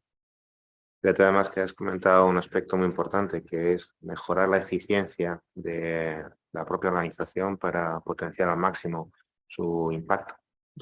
Pues muchísimas gracias, Rafael, por tu presentación. Ha sido muy interesante y quedamos pendientes de si alguien quiere hacer alguna pregunta o algo, pues al final de la sesión las haríamos. Encantado. Rafael, Muchas gracias gracias. por tu asistencia y un placer. Muchas gracias. Bien, vamos a pasar ahora a nuestra cuarta ponencia sobre la gestión de las crisis de la comunicación y la reputación, y la va a realizar don Manuel Sevillano. Manuel es director global de Reputación y Responsabilidad Social de Atrevia, es licenciado en Derecho, MBA por el IE Business School de Madrid y máster en Gestión Comercial y Dirección de Marketing. Es experto en reputación, marketing y planificación estratégica, y actualmente es el director global de Reputación, Responsabilidad Social Corporativa y Sostenibilidad en Atrevia. Ha dirigido múltiples proyectos de investigación en AB InBev y Natura a nivel mundial, y dirigió el Barómetro de Comportamiento Senior para la Fundación MAPFRE, las pautas de consumo de la generación Silver para el Corte Inglés, etc. Hoy Manuel nos va a hablar una presentación sobre cómo gestionar una crisis en entornos de hipertransferencia. Y para ello nos va a relatar que nadie está exento de sufrir una crisis en estos tiempos de redes sociales y fake news. Desinformación es su máximo exponente, y tan solo una gestión rigurosa, proactiva y con carácter estratégico de nuestra reputación puede protegernos de potenciales crisis. Manuel, un placer, un privilegio tenerte con nosotros y te escuchamos atentamente. Pues muchas gracias, un placer y gracias por invitarme. Me dijisteis que a ver si podía hablar durante 10-11 minutos sobre gestión de la crisis de comunicación, reputación en entornos tradicionales y online, y como soy muy disciplinado, voy a intentar hacerlo. Entonces, sí quiero partir por compartir con vosotros unas reflexiones, ¿no? La primera es lo que entendemos nosotros por reputación, y aprovecho también para hacer un humilde homenaje a Justo Villafañe, como que se le conocía como el catedrático de la reputación, que hoy hace un año que falleció. Así que aprovechamos que estamos aquí y recuerdo a mi amigo Justo, que él decía que la reputación corporativa siempre se sostenía en dos pilares. Y eso además llevó a unas divertidas, a mí por lo menos me divertían, polémicas académicas sobre qué dar, polémicas académicas, sí, sobre qué era reputación y qué no era reputación. Para Justo, o la corriente a la que yo me adscribo, la reputación se sostenía en dos pilares. Por un lado, el comportamiento corporativo, y por otro lado, el reconocimiento de ese comportamiento por parte de los grupos de interés. Por lo tanto, la reputación corporativa es el reconocimiento que hacen los diferentes grupos de interés o los diferentes stakeholders del comportamiento corporativo. ¿En función de qué? Pues de cómo cumplimos nuestros compromisos y cómo gestionamos las expectativas de esos grupos de interés.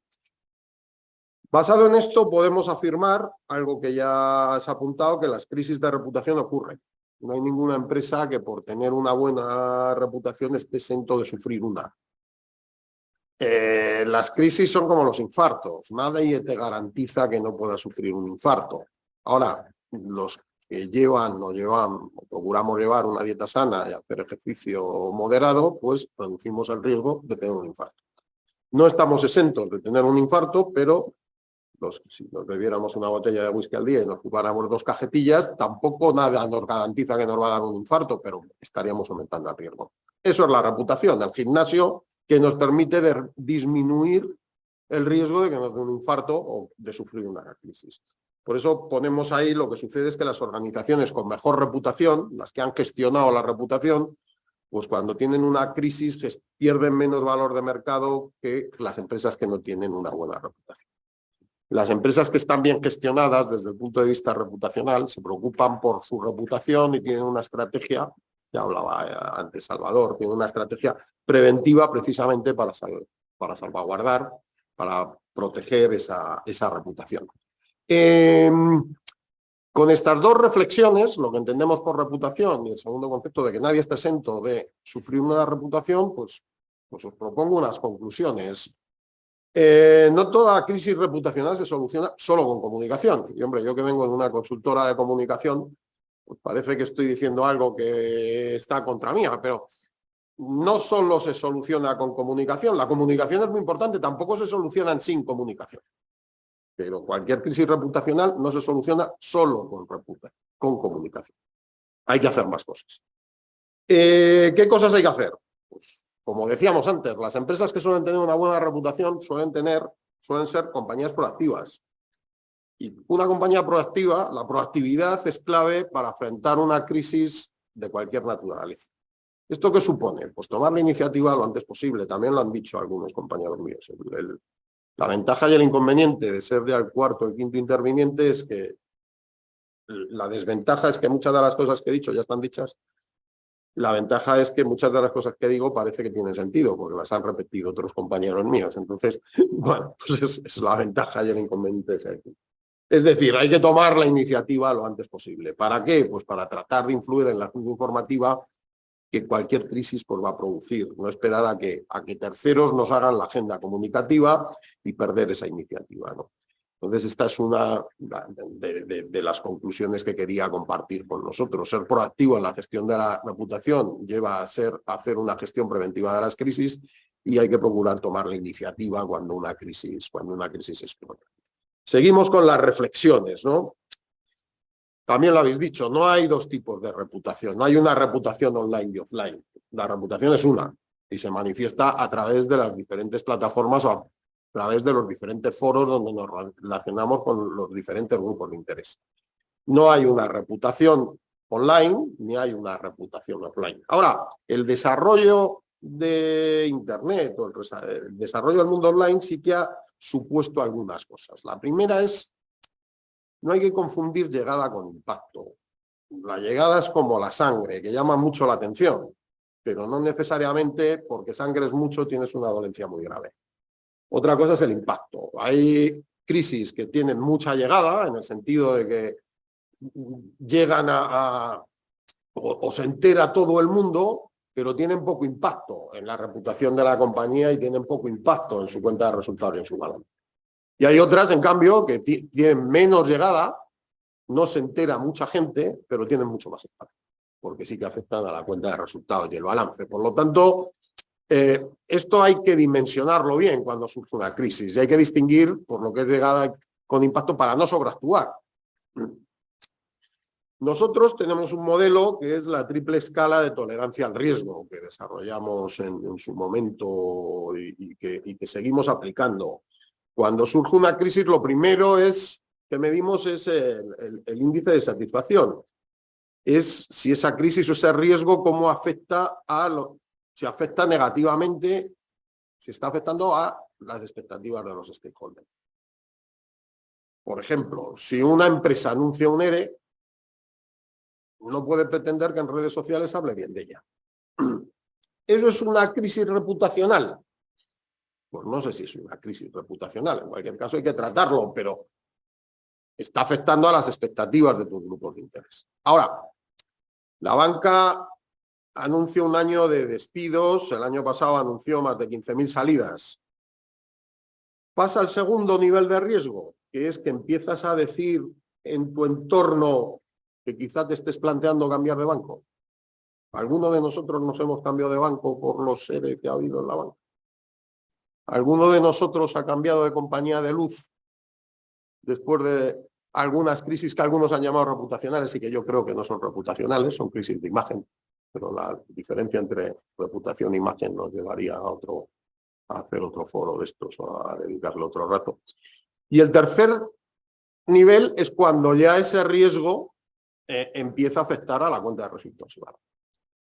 El primero es cuando afecta a la satisfacción.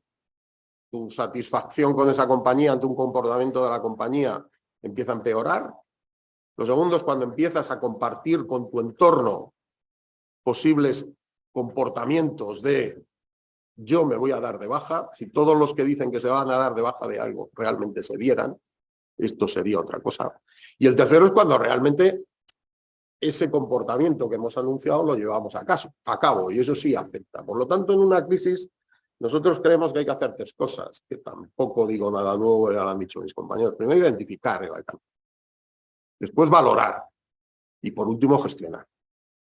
Y eso supone, también lo han dicho, equipos multidisciplinares, que es muy fácil de decir y muy complicado de hacer. Normalmente los abogados, y yo soy abogado, no saben de números. Y normalmente los economistas, también soy economista, no saben de derecho. Y ni los economistas ni los abogados saben de explotar, saben de marketing.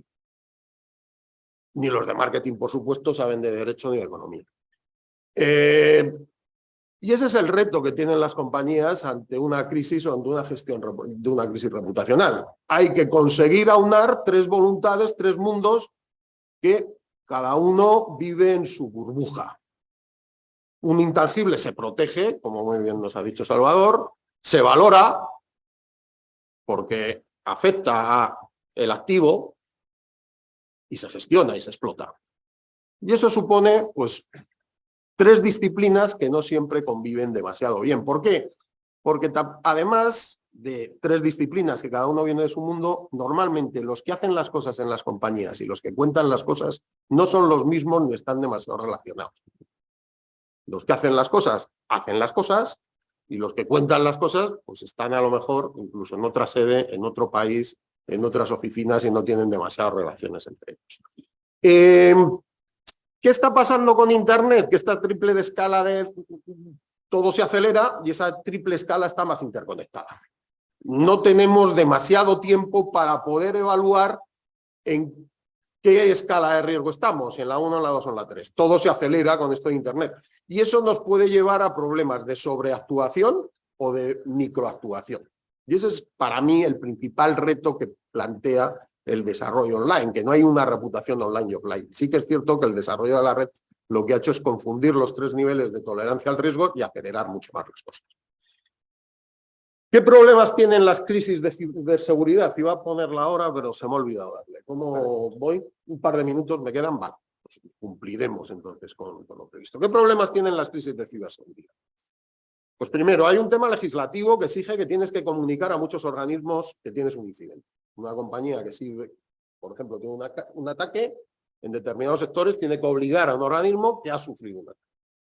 ¿Eso qué puede provocar? Pues que perdamos el control del relato y que el relato te lo empiecen a construir otros, que es lo que nunca debemos de permitir cuando tenemos una crisis.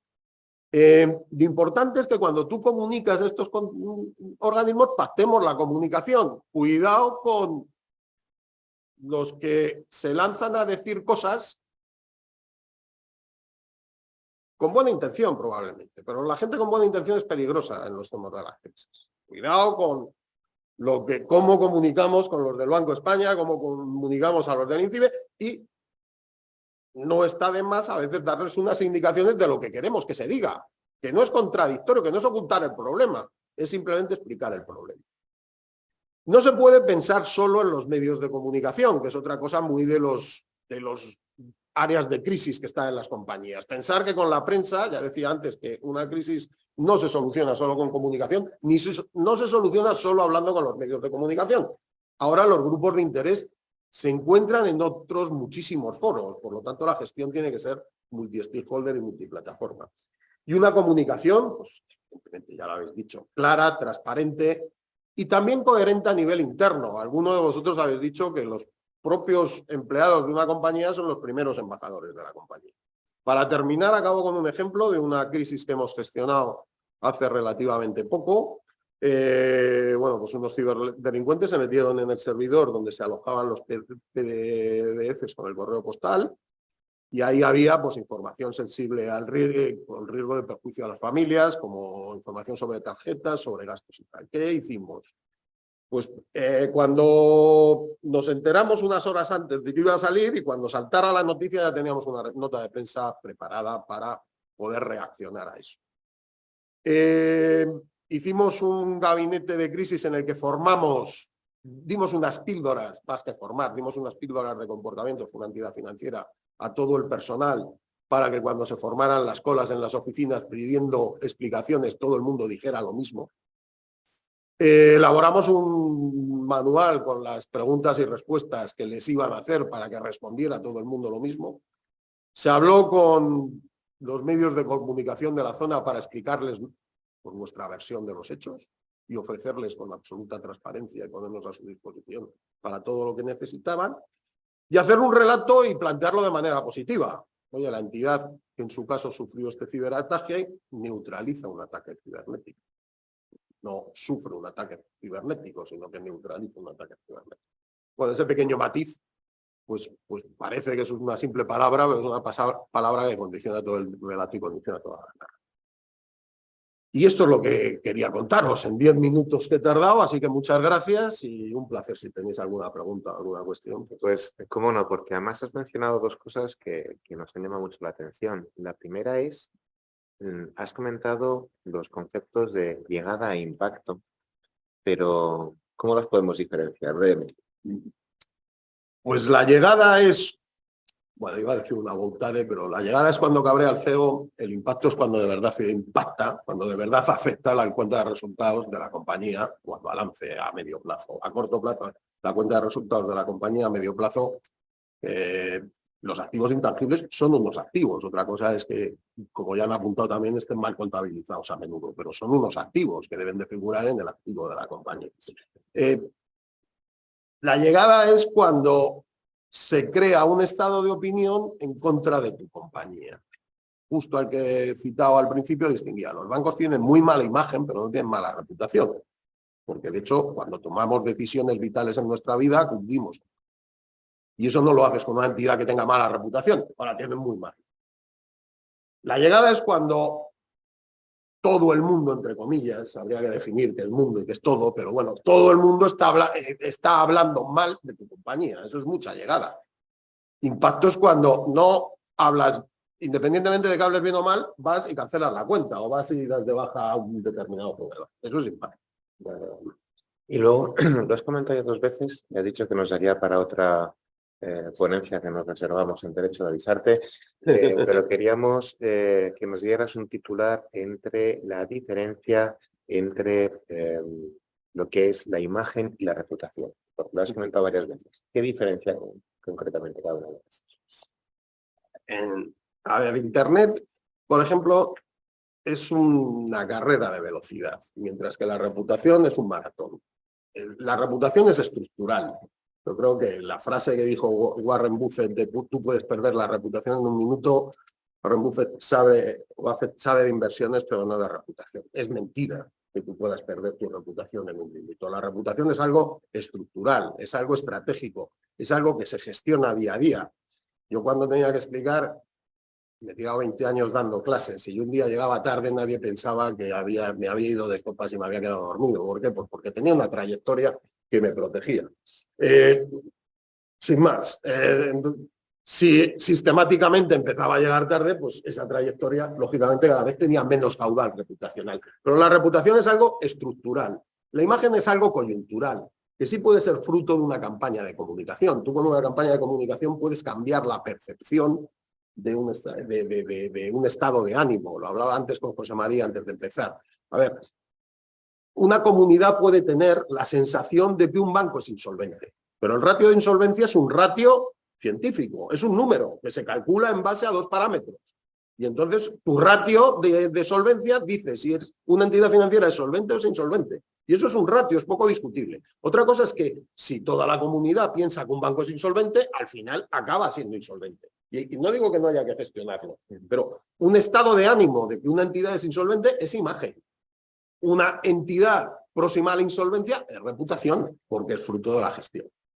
Pues nos queda claro, Manuel. Muy bien. Muchísimas gracias por tu presentación, por la invitación. Nada, un placer haberte escuchado. Bien, vamos a pasar ya a la última jornada, a la última ponencia, perdón, de esta jornada, que nos van a hablar sobre la investigación de los incidentes en medios cibernéticos. Y para ello contamos con la presencia de don Rafael Pérez. Rafael es licenciado en Derecho por la Universidad Complutense de Madrid y está colegiado, por supuesto. Es detective privado por la Universidad Complutense de Madrid. Lleva más de 25 años ejerciendo como abogado, 16 como detective privado. Es también profesor asociado en diversas asignaturas del máster de detective privado de la UNIR y ha recibido mención honorífica de la clase A por la Dirección General de la Guardia Civil. Hoy Rafael nos va a contar o nos va a relatar una ponencia titulada Investigación de los incidentes en medios cibernéticos sobre la marca. En ella nos va a explicar cuál es la sinergia entre la investigación privada y la inteligencia y cómo su aplicación sirve para proteger de manera activa la marca a los clientes.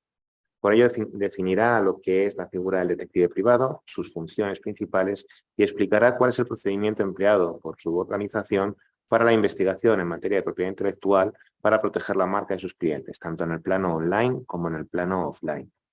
Rafael, un placer tenerte entre nosotros y te escuchamos atentamente. Muchas gracias. Lo primero, agradecer al Instituto Mesías haber pensado en nuestra empresa para el foro de hoy. Y bien, lo primero, quiero hacer una muy breve introducción sobre lo que es la figura del detective privado en nuestro país, en España principalmente. Todos sabemos, y de hecho han intervenido anteriormente a mí, que es un abogado y que hace un abogado, que es un ingeniero, cuál es la actividad del ingeniero, que es un economista, un experto en marketing, pero ¿qué es un detective privado? Y sobre todo, la primera pregunta que nos hacen los clientes cuando vienen por primera vez a nuestro despacho, que si es legal la actividad de detective privado. Por supuesto que es legal siempre que realice la investigación, sea un detective habilitado por el Ministerio de Interior y que respete una serie de principios y de requisitos para poder realizar las investigaciones privadas. Nuestra profesión está regulada por la Ley de Seguridad Privada del año 2014 y también aparece regulada en distintas legislaciones, la más importante, la Ley de Enjuiciamiento Civil, a la hora de aportar nuestros informes al procedimiento de investigación.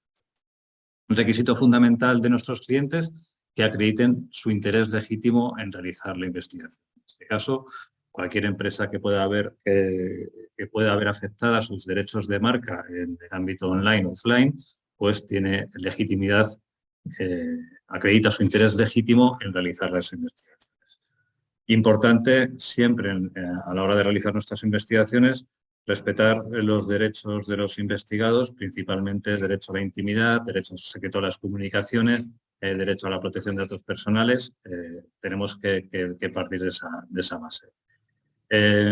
Es importantísimo, todas nuestras investigaciones tienen que quedar reflejadas, tienen que recogerse en un informe de investigación y ese informe de investigación se puede incorporar al procedimiento judicial en virtud de lo establecido en distintos artículos de la Ley de Enjuiciamiento Civil, entre otros el 265, que establece que como documento a acompañar a la demanda o la contestación a la demanda está el informe de investigación realizado por detectives privados y que en el caso de que ese informe sea impugnado en cuanto a su contenido por la parte contraria, se convertirá en prueba testificada, es decir, que el día de la celebración de la vista el detective deberá comparecer en el juzgado como testigo para ratificar su informe. Aquí es importante matizar que los detectives privados no somos peritos, somos profesionales de la investigación que reflejamos en nuestro informe todo lo que hemos observado, todo lo que hemos investigado. Y a la hora de comparecer en el procedimiento somos solo testigos.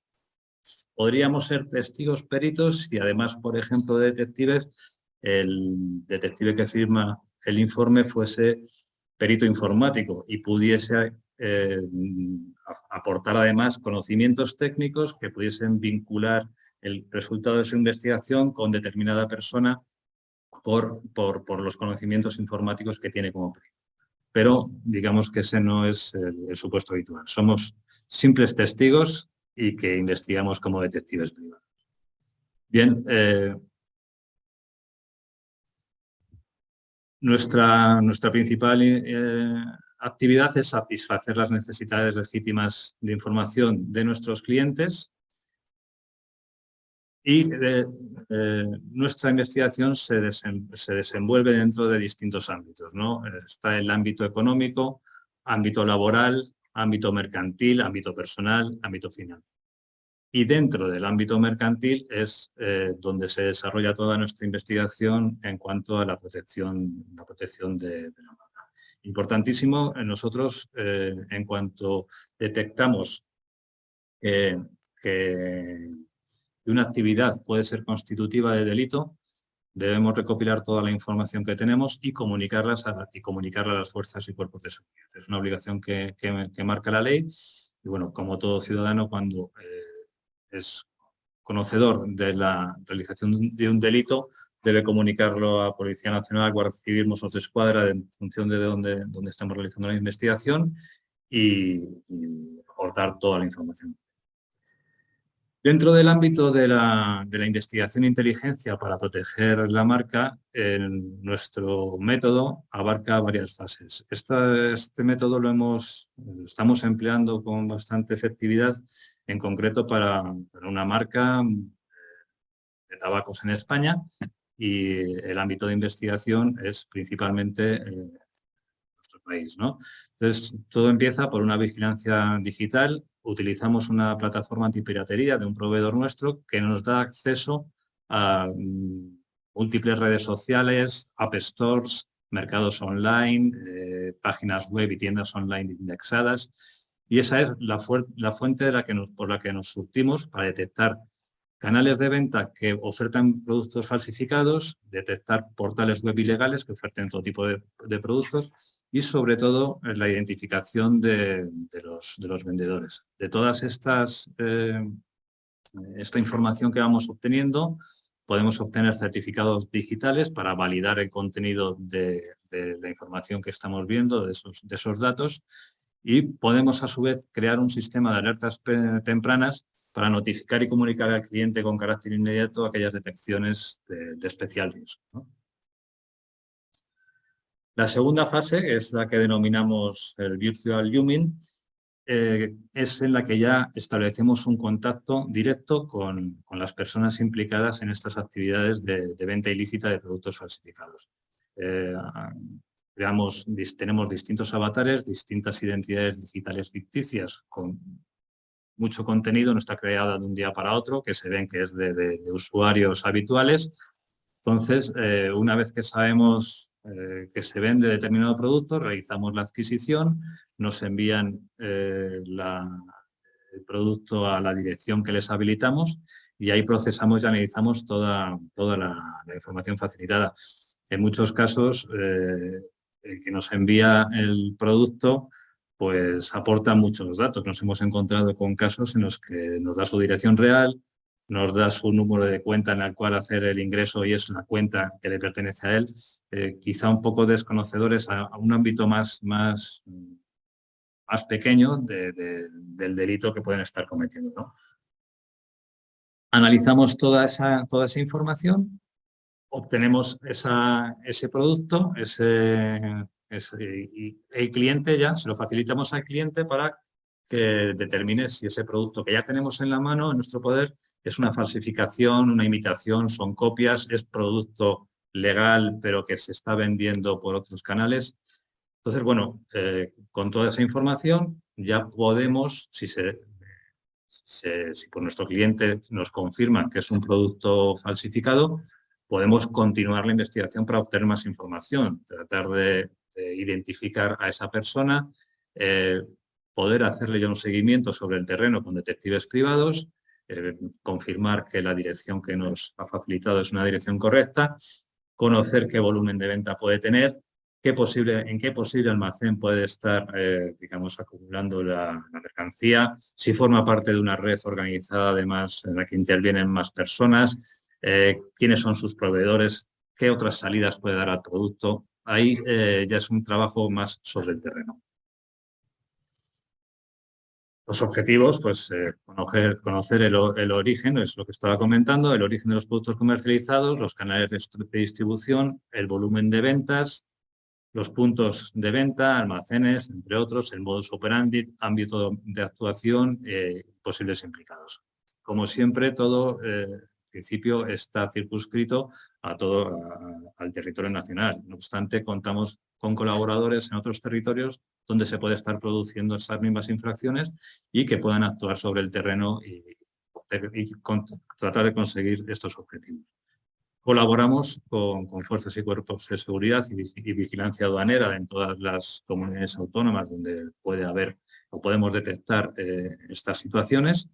Y bueno, lo importante es eso, ver cómo la información que obtenemos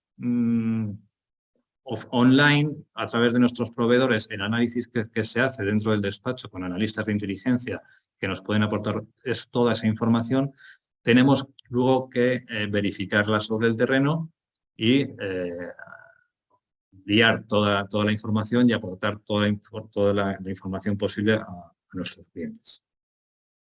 Y en principio, bueno, este es todo el método que utilizamos desde el despacho, que se utiliza por parte de detectives privados en relación a las investigaciones dentro del ámbito de la protección de la marca. Yo espero que por lo menos con que quede claro cuál es la figura del detective privado, que es absolutamente legal y que forma parte de todo el equipo que puede tener la marca y la empresa que está detrás de la marca para proteger su marca, formada por abogados, por expertos en la marca, y nosotros somos una herramienta más en la lucha contra el fraude y las falsificaciones. Pues Rafael, ha sido muy interesante y además muy práctico porque nos ha permitido aprender seguro que muchos servicios que la gente no era consciente de que se podían utilizar. Pero Rafael, ¿cuánto puede costar un servicio de protección de la marca online? Porque estamos pensando que hay tanta metodología, tantas personas, pero no nos hacemos cargo a lo mejor del coste que puede tener. Bueno, al final hay tantas modalidades de investigación como necesidades que puede tener el cliente, pero digamos que un pack básico de servicios de monitorización para una pequeña empresa podemos estar hablando de un coste de un mínimo de 200 euros al mes, pongamos, ¿no? Luego, para investigaciones más complejas y que requieran más medios o una investigación de prácticamente una monitorización 24 horas al día, pues varían los costes, ¿no? Pero para empresas pequeñas y medianas que puedan estar sufriendo, porque yo creo que esto no solo lo sufren las grandes empresas, sino que lo pueden estar sufriendo pymes y empresas más pequeñas, es un coste asumible en el cual pues, puede generar bastantes beneficios o por lo menos tener la seguridad de que tiene cierto control sobre lo que pasa con su producto y con su marca.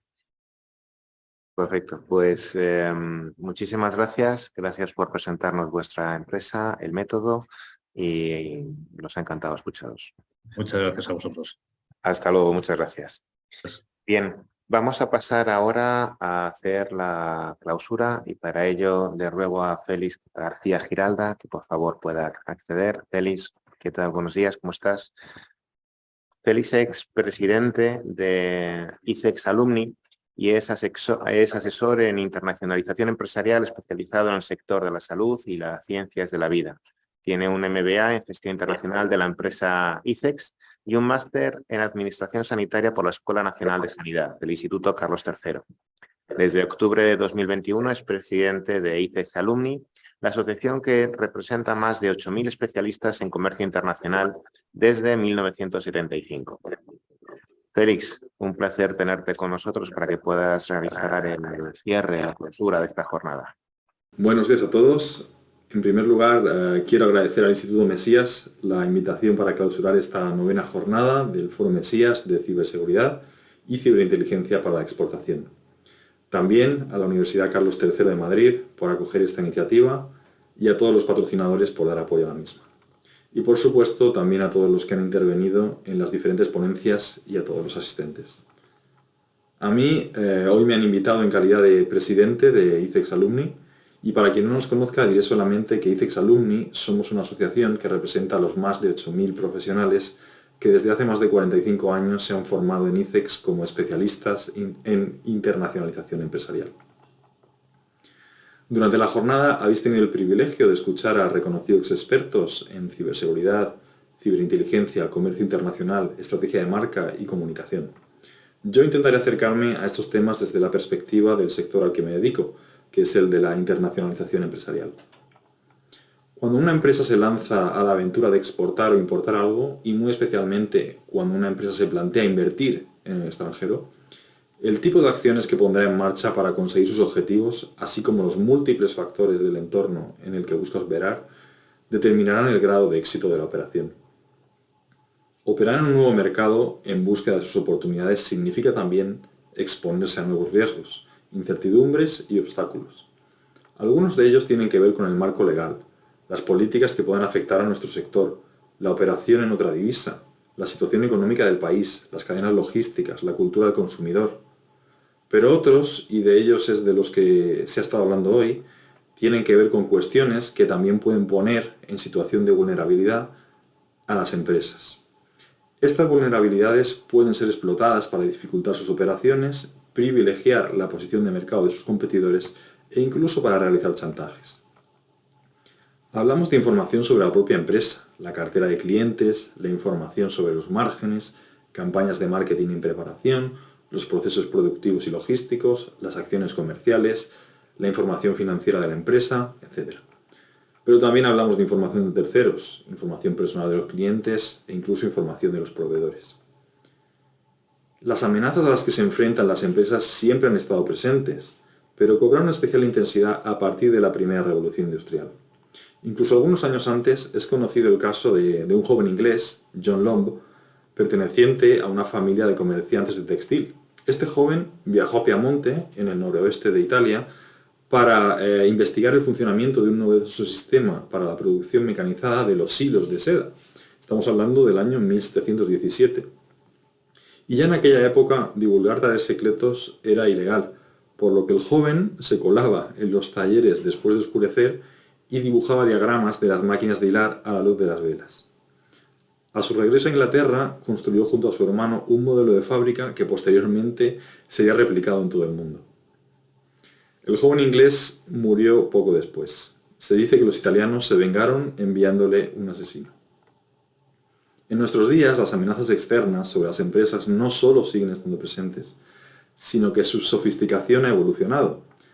Las amenazas externas se aprovechan de las debilidades internas de las empresas, por lo que potenciar las medidas de seguridad y desarrollar la inteligencia empresarial son cuestiones cada vez más críticas para el funcionamiento general de las empresas y para no poner en riesgo la imagen de marca.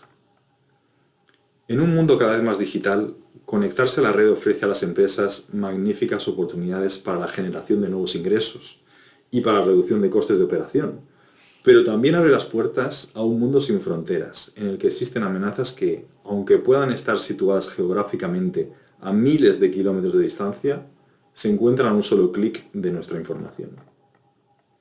Las empresas internacionalizadas tienen una exposición aún mayor a estas amenazas, por lo que los esfuerzos para minimizar los riesgos a los que se exponen tienen que ser aún mayores. Es por ello que cada vez más la ciberseguridad y la ciberinteligencia son consideradas de máxima importancia para las empresas. El enfoque en la seguridad como estrategia defensiva ha de ir acompañado por una estrategia de inteligencia activa, que permita además utilizar los recursos de la empresa de la mejor manera posible y obtener información que pueda suponer una ventaja competitiva. Eso es especialmente relevante en empresas internacionalizadas, donde la competencia global es mucho mayor. Una empresa debe trabajar por sí misma en conseguir sus objetivos en su proceso de internacionalización, pero sin duda puede verse beneficiada o perjudicada en función del marco económico, jurídico y cultural desde el que opera. La marca país y las políticas de apoyo a la internacionalización son elementos clave que inciden directamente en el desarrollo de las empresas en el exterior. Y por ello es muy importante que tanto las instituciones públicas como las organizaciones empresariales trabajen su propia inteligencia de marca. Como conclusión final, todos hemos oído aquello de que la información es poder, y ciertamente lo es. Por eso es tan importante para una empresa la seguridad y la inteligencia, ya que la primera les ayuda a evitar accesos indeseados a su información y la segunda les permite obtener información de gran utilidad para desempeñar su actividad. Y esto es aún más determinante en empresas que operan en mercados exteriores, dado que tanto las amenazas como la información de valor para su negocio pasan más desadvertidas. Termino ya así como empecé, agradeciendo por la organización de esta jornada y con una última reflexión. Queda un largo camino por recorrer, pero en esta tarea no me cabe ninguna duda de que este foro seguirá siendo uno de los mejores aliados para seguir fomentando y difundiendo la cultura de la seguridad y la inteligencia empresarial. Muchas gracias. Muchas gracias, Félix, por todo y de verdad ha sido un placer escucharte, que ha sido muy interesante y sobre todo te agradecemos tus amables palabras y esperemos no defraudaros. Félix, un placer haberte tenido con nosotros para la clausura y muchas gracias. A vosotros. Pues voy a dar paso al cierre final de la mesa y para ello han subido con nosotros de nuevo Esperanza y José María para poder hacer el cierre formal. Muchas gracias. Bueno, por mi parte, solo agradecer a todas las personas que nos han acompañado hoy desde todos los rincones.